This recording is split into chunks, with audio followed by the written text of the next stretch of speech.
Have you ever felt like you've hit rock bottom? Like you poured your entire soul into a dream, only for it to shatter into a million pieces? If you have, then you need to hear Ethan Carter's story. Long ago, in a small American town, Ethan lived a simple life. He wasn't born with a silver spoon. His dad worked at the sawmill, his mum cleaned houses, but Ethan had a belief that life could be more than just getting by. While others chased fast cars, he dreamed of building something real, something that would last. By 30, he had saved every spare dollar, skipping vacations and wearing the same old boots for years. His dream? To open a small furniture workshop. He loved the smell of wood, the feel of it, the magic of turning a rough plank into something beautiful. Everyone called him crazy.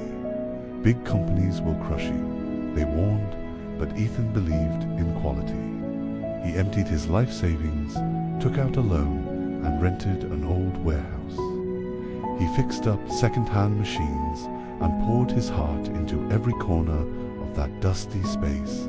The day he opened, his heart was pounding. "This is it," he whispered. "My future." At first, business was a trickle. A customer a week, sometimes none at all. The bills piled up like storm clouds. Ethan worked from dawn till midnight, crafting beautiful tables and chairs, even with no one to buy them. He just believed, hoped that someone would notice. But belief alone couldn't stop the financial bleeding. A year went by, and his debt grew heavier than the wooden beams above his head. Then came the call from the bank. It was over. 2 weeks later, the workshop was empty, the sign was gone, and the dream had collapsed. Ethan moved back into his childhood bedroom, the same cracked ceiling staring down at him. But now, with the weight of a broken heart, he felt like a total failure. For months, he barely spoke, replaying every mistake in his mind. I started too soon. I charged too much. I didn't understand marketing. I didn't listen. One evening, his father sat beside him. "You didn't fail, son," he said quietly. "You learned." Ethan just shook his head. "I lost everything." His dad put a rough hand on his shoulder. "You lost money," he said. "You didn't lose your mind. You didn't lose your hands. You didn't lose your heart. Those are worth more than money." That night, something inside Ethan shifted. He stopped asking, "Why me?" and started asking, "What did this teach me?"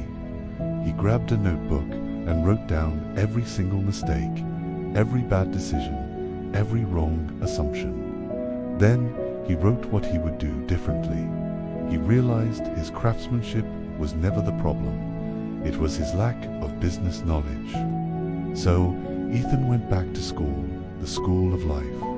He devoured books from the library, watched free seminars, worked at a hardware store by day, and studied business by night.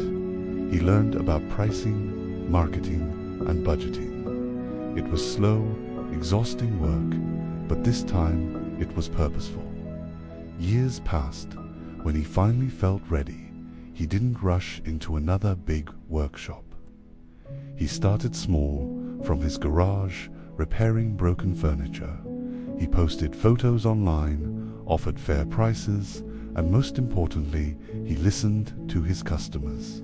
One customer became 2, then 10, then a waiting list. People loved his reliability as much as his work. He saved again, slowly and carefully.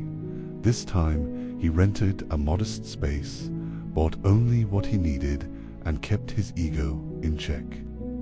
When Carter Woodworks opened for the second time, there was no grand celebration, just quiet confidence. And this time, it worked. Steadily, year by year, the business grew. He hired his first employee, then another.